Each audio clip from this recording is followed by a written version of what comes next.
Good evening. The keynote speaker, Dr. Pakistan Saranmuthu, Sheikh Jalil, and the country director for Who is Hussein, and all the distinguished guests, and my fellow brothers and sisters. It's an honor and a privilege to be here today. And I'm like the warm-up act for the speeches to come, so I'm preparing the podium and all of you for the conversations you'll have. But this conversation of social justice has been something that's a very profound, transformational experience in my own life. Many of us live within the parameters of our own selfish ambition. What do I want to become when I'm older? What do I want to accomplish? How far can I go? When you're young, people say, shoot for the stars, dream great things, do something great with your life. And most of the time, we realize that our definition of great and our definition of what we're pursuing is something limited to the parameters of my own selfish ambition. It's about me, what I accomplish, what I can make of my life. And later on, once you're comfortable, then you start thinking, well, maybe I should start giving back. And even when we do start thinking of giving back, it's with the notion of, I want to feel good about the kind of human being that I am. Or sometimes, in our millennial generation, it's more about, I want the world to know what I'm doing. It's my sense of a selfie social justice initiative. While I do good, I want the world to know that I'm doing good, that I'm a good person. It's me building my resume. And I'm not saying every one of us millennials do that, but we're kind of drawn to that. In that kind of context, what does a true understanding of social justice and a pursuit of justice look like? That's what the question that I ask myself. And we don't have to look too far. We start where we are born. We start looking at the surroundings of our own communities, our own nation, and see those who have been left behind, those voices that have been muffled, those voices that have been denied justice, those voices that have been continued to be ignored from generation after generation, while we benefit as the privileged in society. Many times people would like to assume that we are the underdogs, we are the victims, we are the ones who've been forgotten, but the truth is, many of us are extremely privileged, and we continue to live life as if we have no responsibility to the rest. And social justice is an awakening of that realization that I have a responsibility. As President Obama once said, I am my brother's keeper. I am responsible for how our society functions and does not function. I am responsible for the dysfunction in my society. How can I be that change? How do I live a life, like once again, beyond the parameters of my ambition and for something greater? Leaving a legacy not for myself, but for my children, that they would live in a country that is far more just and equal. Regardless of your ethnicity, your religion, or where you come from, or what prestigious school in Colombo you went to, it doesn't matter, or you didn't go to. That for your effort and who you are, you have a ladder to climb. You will see results for the effort that you put. And your life will be celebrated for who you are, and not judged for who you are not. Once Bono, when he was making a speech, when he was receiving an award for his humanitarian service, he says, where you live shouldn't determine where your destiny will end. But many places in our country, where you live determines how far you would go. Where you start will determine how far you could go. And yes, we have exceptions of people who've broken those boundaries and proved everybody wrong, and are those standing lights of saying, we made something different. But the overwhelming majority are stuck and trapped within that injustice, at that dysfunction in society. And for me, in my early 20s, as I was looking at our own country, for me, the cause that really broke my heart was the fact of the ethnic tensions and the violence that our country has experienced, and the injustice and the impunity in our society that we have become desensitized to, almost to a point that we can talk about it without feeling an ounce of emotion.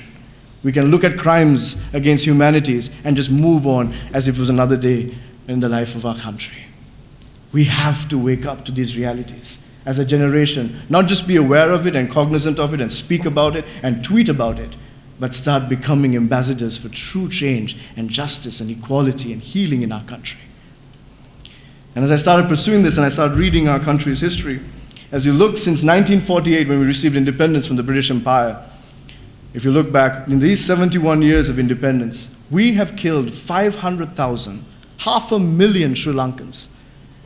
The British didn't come to kill us. The Americans didn't bomb us. Indians didn't invade us. Sri Lankans killed Sri Lankans. 500,000 people died in this country. along ethnic lines, along religious lines, political ideologies, whatever it may be, we have had a tendency to be violent. Some experts look back at history and they say every 15 to 18 years we've had some sort of bloodshed. We cannot understand, and we don't seem to be learning from these patterns of violence and extremism in our country. Many times it's young people between the ages of 15 and 30 who are dying in these wars, and the young people who are lured into extremism and violence. And this happens because of the lack of opportunity and lack of dreams that they could accomplish in this country. They're easily brainwashed and manipulated to believe violence is the way for a prosperous future for themselves. And a constant fear psychosis of I am afraid of the other. I have to watch for myself and my people, and the other is a risk to me. So in that context, to find true justice, rather than playing in the defensive, well, what I believed was the offensive would be to promote true reconciliation and healing, an inclusive Sri Lankan identity, where we could work together as one and fight for justice for all our people. Right now, in many quarters of the country, people would speak for justice, but they only see the need for justice for their community, for their people. What about justice for all people, despite your ethnicity, their religion, or their background? And so reconciliation seemed like, what if we can create an inclusive Sri Lankan identity? What if we had a just and fair society? And what if the very young people who were part of the problem now became a pivotal part of the solution? Why don't we invest in them to lead the change? We have a nation where there were young people willing to strap a bomb on their waist, blow themselves up for a cause. That's commitment, that's sacrifice. What if that same young potential could be used to transform a nation, to build a nation, to fight for justice non-violently, to pursue opportunities, to dream of greater dreams? That same commitment, that same motivation exists in the hearts of young people in our country. Who is tapping into that? While most of moderate society, whether it's the politicians, they pay attention to their voter base, and most of the time it's not young. Corporates pay attention to those who are in their market, and most of the time young people are not their main market, and they're not spending money. Most of moderate society focus on the older generation, but extremist organizations and manipulators focus all their attention on young people. And young people respond to who gives them attention and prominence. So how can we create a movement for justice and equality if you invest in the next generation of Sri Lankans? Let them know that we care. They are the center of our attention. We want to invest in them so that they can lead our nation to greater heights, and they can assure justice and equality for all. In pursuing this concept and ideology of reconciliation, and lifestyle of reconciliation, I came upon the Hebrew definition of what reconciliation means. We started this reconciliation movement in Sri Lanka in 2008. The war wasn't over yet. Reconciliation was not a positive term. It was almost seen as a sign of betrayal. How dare you talk reconciliation while the armed forces are still fighting in the battlefront? But when we started looking at the word reconciliation in Hebrew, it meant tikkun olam is the Hebrew word. And tikkun olam means three words working together as one. And the three English words are heal, repair, and transform. These are not synonyms in meanings for the word tikkun olam or reconciliation. These are three words working together as one. All these three meanings colliding together, working together, interspersed with one another, creates this ideal of reconciliation. Heal. We cannot move forward and see justice and healing and reconciliation in our country if we do not acknowledge as a country that we are hurt. There are wounds that we've carried for generations that we haven't dealt with. It's almost this attitude of, no, I'm fine. You're not fine. As a community, as ethnic groups, as generations, we have wounds that we have not addressed, and these wounds continue to hinder our ability to be active for justice and equality and reconciliation. But it's not just healing. We can have moments of people coming and apologizing to one another, healing and having that, but then we need to repair the structures in our society that are unjust, structures that cause new wounds and reopen old wounds, structures that are just fundamentally flawed, structures that are set to favor the rich, the ethnic majorities, or the religious majorities. Those structures, as long as they are in place, will continue to create new wounds and damage and reopen old wounds. So we need true reconciliation works on those structures of injustice. And finally, transformation. Reconciliation is not seeking for a former ideal state, because in our country's history, there wasn't an ideal state of a reconciled existence of the ethnicities.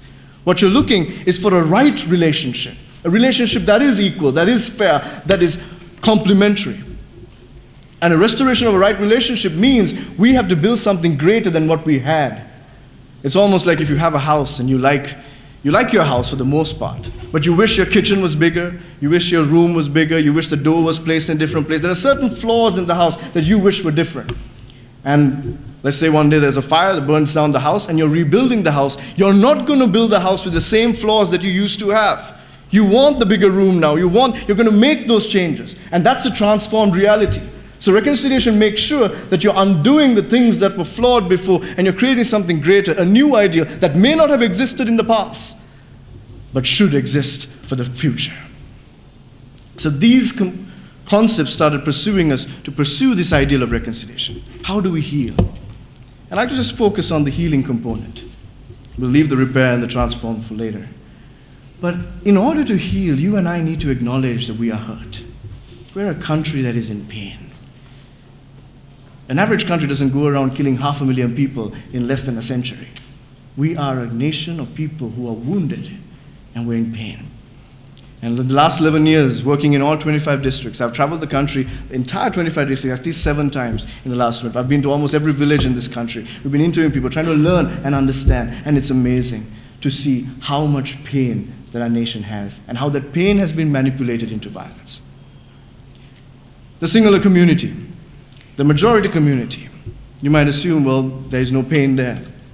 But when you dig deeper, the wound is, and when you're asking for somebody's pain, you're not trying to say, is that pain justified? Is your grievances justified? That's not what you're doing. You just want to know, tell me, what hurts you? What are your insecurities? Where do they come from? When you talk to the singular Buddhist community, one of the biggest things they will talk to you is about over 400 years of being under colonial rule. In your own nation, to be subjected to a rule of foreigners. Your own religion, your own culture, your own ethnic identity diluted. You've been ignored. You not being able to speak English made you a second-class citizen, made you less educated. And those who caved in, or they had more opportunities, but the rest were left as outcasts. That wound continues. We're talking of 70 years of post-independent Sri Lanka, but you're talking of a 400-year wound that has been well written in historical documents that still people read, and they feel that fear and that insecurity of saying, will we lose it again? And the post-independent experiment, it was a feeling of knowing, well, now we are the majority. In a democratic rule, no one will ever mess with us again. We will remain secure in our power. And that fear. And so, in fact, I learned this from Dr. Pakisoti once he was speaking to our Sri Lankan leadership team, and he was saying that the Sinhalese community is a minority when you look at it from a regional component.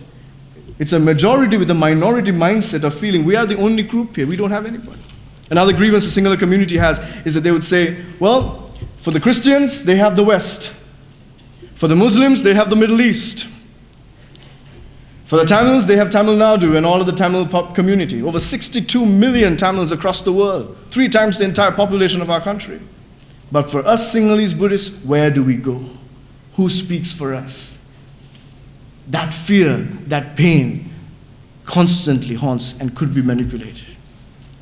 And at the same time, in a society where English was given prominence, and when minority groups embraced English and learned English, and privileged singular communities learned English, the rurals were constantly left out, considered as unintelligent, considered as not employable, considered as not great, and they were living with that wound. In Sinhala, they said, Kadu and Kapalapu Venkala.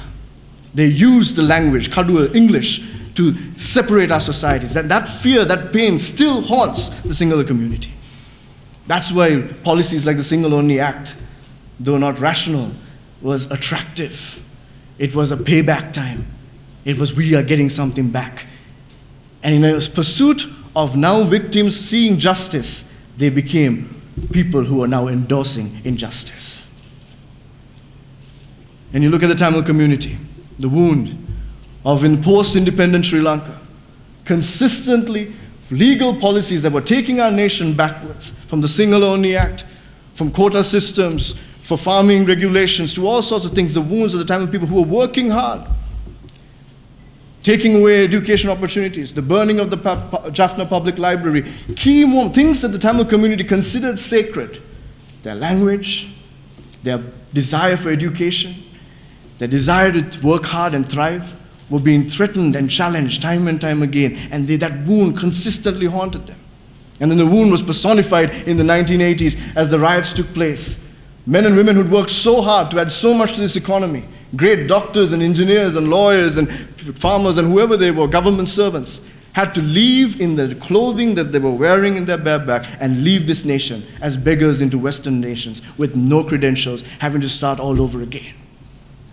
The last snapshot they took of this nation was a burning country that said no to them, and injustice spoke loud, and the authorities turned the other way as they burned. That wound continues to haunt. For many in the diaspora of Sri Lanka, that is the imagery that they still have. And that is their inspiration to keep fighting in whatever means, whether it's violent or non-violent, to pursue justice. And then even the story of what was it like to be a Tamil living during the war. Every checkpoint, you have a Sinhalese name, you walk past as if you just met a friend from school. But if you were a Tamil, you were a suspect just by the notion that you had a Tamil last name in your NIC. There was fear. There was a feeling of a second-class citizen. Those were the wounds that they carry. And if that wasn't bad enough, the end stages of the war, all of those civilians and those who had to face the brunt of the war, on one side from the LTT and on the other side for the government forces, and still to not have the opportunity to mourn the loss of their dead. That pain. Over 60,000 war widows still waiting for their children to come back home. Waiting for justice. Promised justice from one politician to the other, but yet to be left ignored, hoping that someone would hear. And then we move to our Muslim community, known as part of the bridge-building community of our country that held the nation together, bringing the Sinhalese and the Tamil community together. All of a sudden, in post-war Sri Lanka, the hatred turned towards a Muslim community that was seen as part of our community, but now, with mosques being attacked, Muslim shops being burned down. The question of why. When you talk to the Muslim community, there's a hurt of saying, why? What have we done? Why are you attacking us? Why are you taking these stance against us? Why are you equating us to extremism? Why are you taking our reverence to our religion as a form of us trying to break away from this country? Why are you assuming that we are more allegiant to the Middle East than we are to our mother country? We have to wait in line for the visa for the Middle East as long as you do. This is our country. This is our home.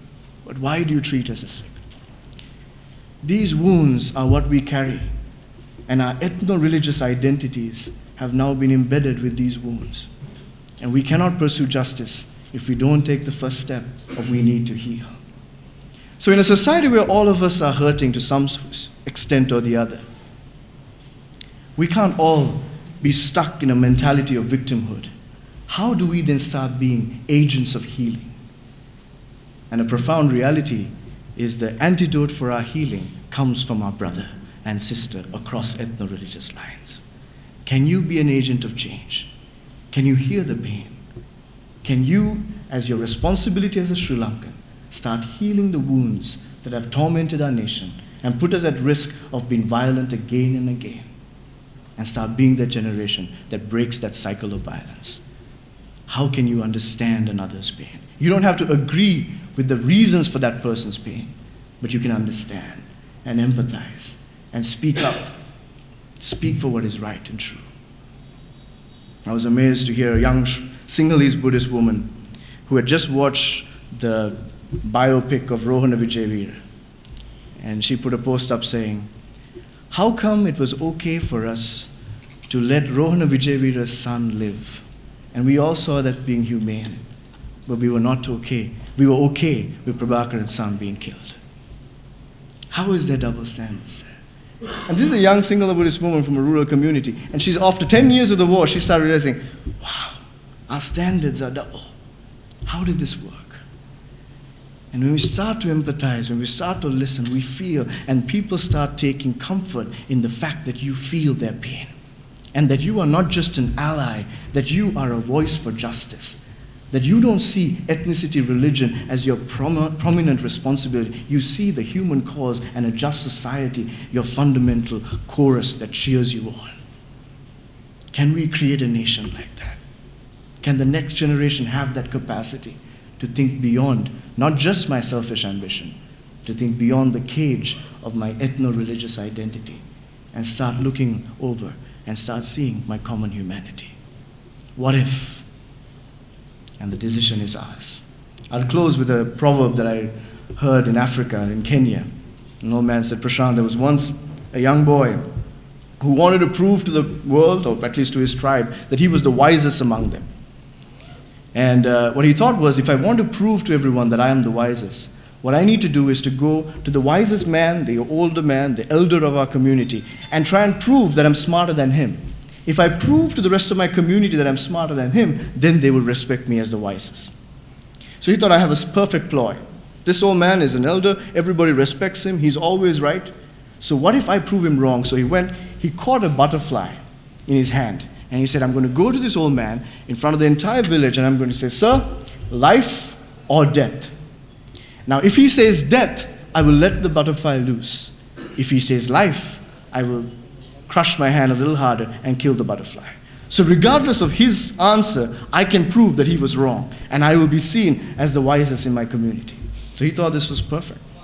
He called the community, he called the old man, he had the butterfly in his hand, walked up to him and said, sir, answer me, life or death? The old man looked into the young boy's eyes and smiled and said, son, the choice between life and death is yours. If I say life, you would kill that poor thing. If I say death, you will let it loose. So the choice between life and death is yours. I believe for us, as the next generation of Sri Lankans and Sri Lankans in general, the choice between life and death, the choice between a thriving nation, a beautiful, just society, not just a good, beautiful country, but a country that's beautiful in every sense of the word, inside out. That choice is ours. How do we respond? Can I think beyond the parameters of my selfish ambition? Can I think beyond the limitations of my ethno-religious identity? And can I be a consistent voice for what is true and what is just? And can I be the healing that the other communities in my country need? The choice is ours. I wish us well as we embark on this journey each day. Let us not give in to mediocrity. Let us fight this cause with excellence, with consistency, with a determination, even if it means to putting our life on the line, for it is worth it, because Sri Lanka deserves better. Thank you very much.